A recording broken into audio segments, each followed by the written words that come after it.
Hello, I'm Trey Collins, and today I'm going to show you how to make the Collins bolt. We're going to use some knurling, some single point threading. Our first step is to grab our stock, then I put blue marking fluid on it once I got it in the vise, just to make things easier to see, but we're going to scribe it. And then once we have all of our final dimensions scribed on, the next step is going to be to drill the center hole.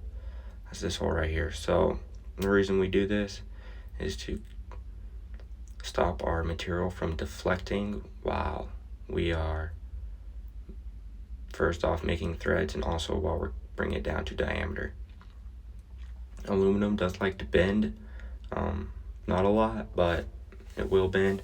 It'll throw your precision off. Now our next step is, because these are 1/2 inch 13 threads per inch, we need to take our 3/4 inch stock down to 1/2 inch for the length of where the threads and the relief cut are going to be. I'm going to take one final measurement of our stock to make sure we know we have the right size, because nothing's perfect. Measure twice, cut once. Now I skipped taking it down to 1/2 inch because we already know how to do that. And our next step is going to be to cut this relief right here. We cut that relief so as we're threading, we have room for the tool once we stop the machine after making each pass on the threads. Now I'm going to make my marks so that I know where I need to cut my relief. Slowly spin the machine and we're good to go. Take one final measurement of the diameter so that I know how much material to remove. And now I'm going to cut it.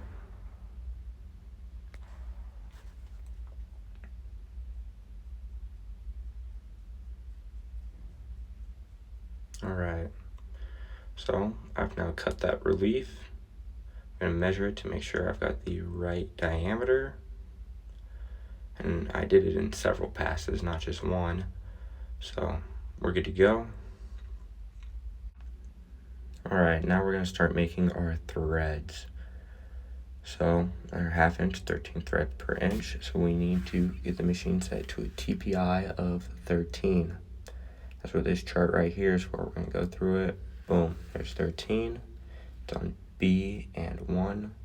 Notice the difference between capital B. And now we're going to look at A and B, lowercase b. Now on top we need 36. That gear is not a 36 tooth. The bottom one is a 52 tooth gear, which is what we need on the bottom gear. However, notice where the gear is engaged. So the gear should be engaged in line with A. Right now it is offset. Now this is for doing metric threads. However, we're cutting imperial threads, so we need to change it back. So that's at the proper deal, and it's done. I didn't show that on camera because it's not really needed. It's pretty self-explanatory. To get the 36 tooth gear we need, we're going to pull one of these little black boxes. They are underneath the lathes in the cabinet. Alright, so I used a flathead screwdriver to get a spring clip off that held this on. Now I'm going to put it back on using the flathead screwdriver. Another one to get it back on.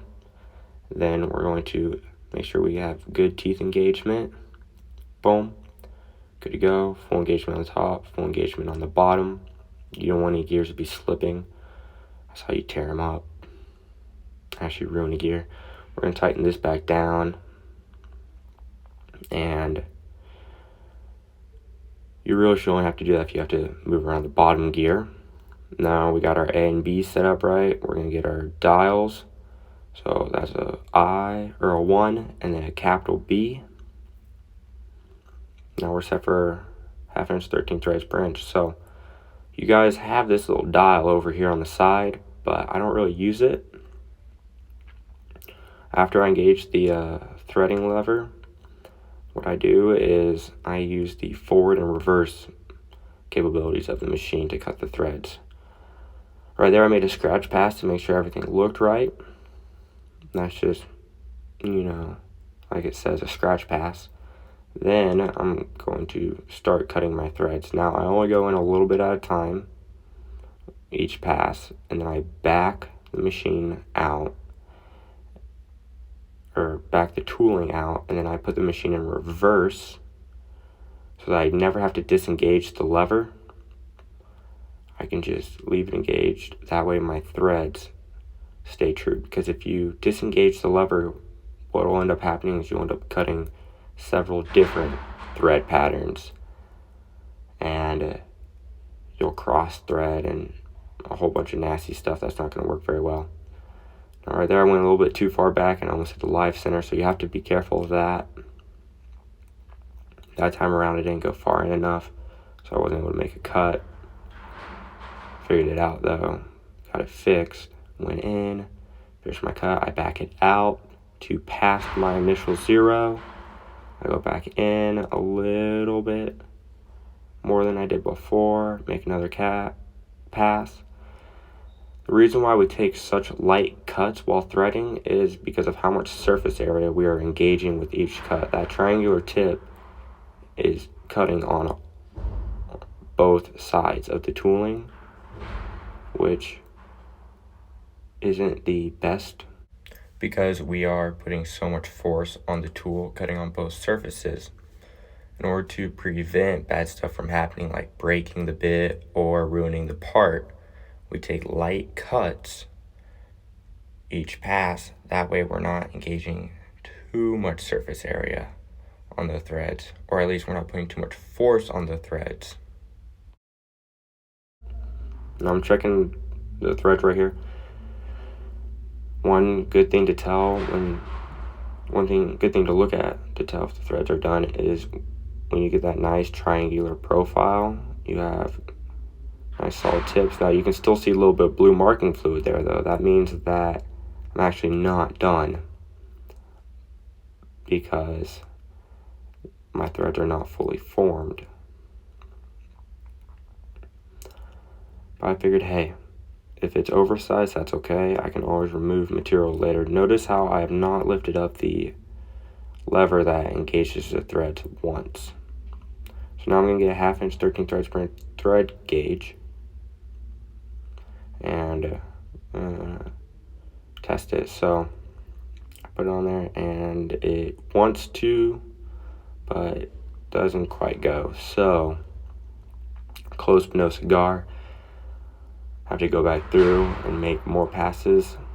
I ended up doing this probably 6-7 times, just taking off even less than I did before, because if you overcut your threads, they'll be useless. They'll be a loose fit, won't be good at all. I left that out of the video though for the sake of saving time. Now I'm gonna make several passes till I can't see the blue marking fluid that I initially had on there, and then I'm going to test my threads again. While we're waiting for that, when I put the material in the lathe, notice how I have all the stock. I didn't cut anything off the stock. Usually you think that the first step to making a part is to cut your stock down to size, but it actually can make it more difficult. So in this situation, what I'm going to do is actually cut the stock off once I'm done making the part. It's going to be my second to last step.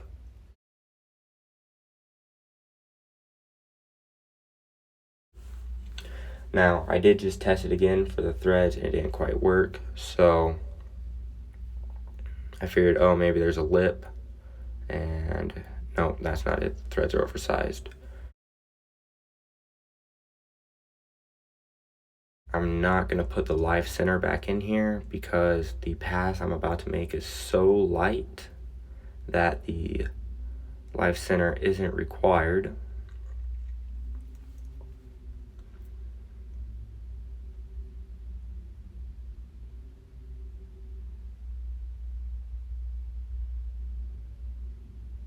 See, I'm just removing a tiny amount of material. Testing for a little lip on the threads. It's one thing I've been worried about.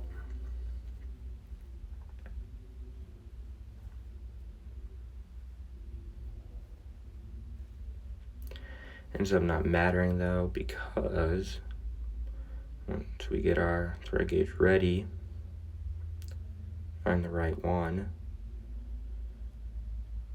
get that on there, test it, and boom, it works. Thread gauge thread's on there.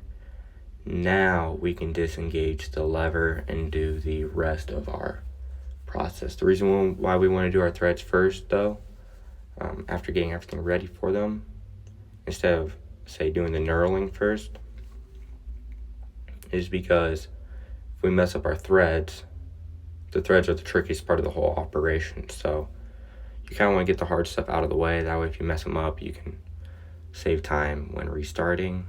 Now I'm going to go through, I'm going to put a little chamfer on the edge there, just break up some sharp edges that were on there from the threading process. Now I'm going to get the tooling out of the way. I'm going to get the live center out of the way.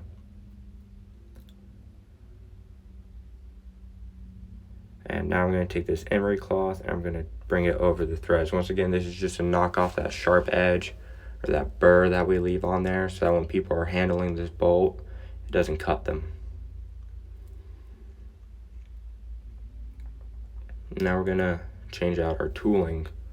So our next step, now that we're done with the threads, we've got the relief and all that jazz, now we have to knurl.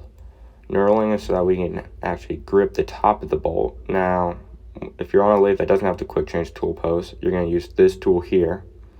But since this lathe, so you would use it right there, but because this lathe has the quick change tool post, I'm going to use this one instead.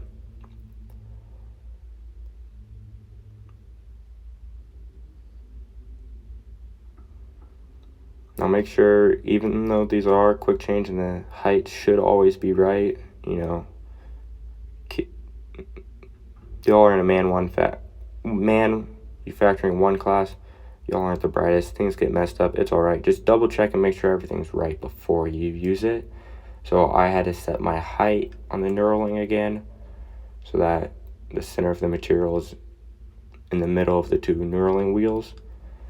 Then off to the side of my piece, not on the 1/2 inch head of the bolt, I'm going to test the knurling pattern. So I engage it, I push it in real hard, and then I engage the threading lever.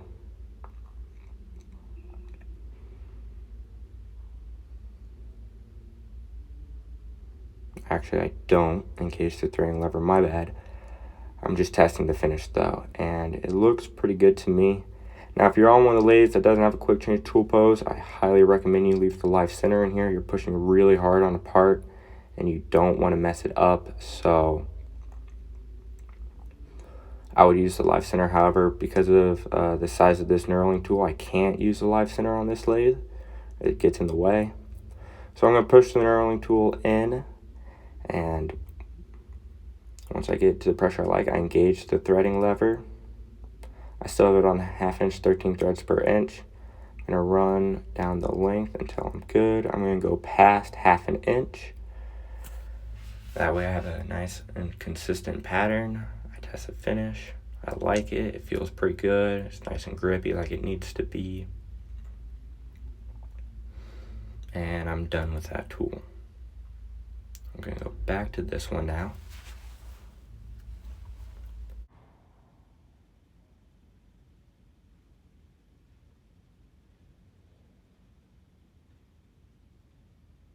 Alright, once I get my tooling on my 0, I'm going to check the size of the head of the bolt, 1/2 inch. I'm going to set my caliper to 1/2 inch, because that's the size of the head of my bolt. Make light marks. They're not super obvious. I wasn't able to put any blue marking fluid on here, because if I did, I would never be able to get it off. And so it's kind of hard to see. But after I make my marks, I then start cutting and parting my tool off. I just use the angled, carbide tooling. And I just flipped it around, put it back in the lathe, and faced it, and now we're done.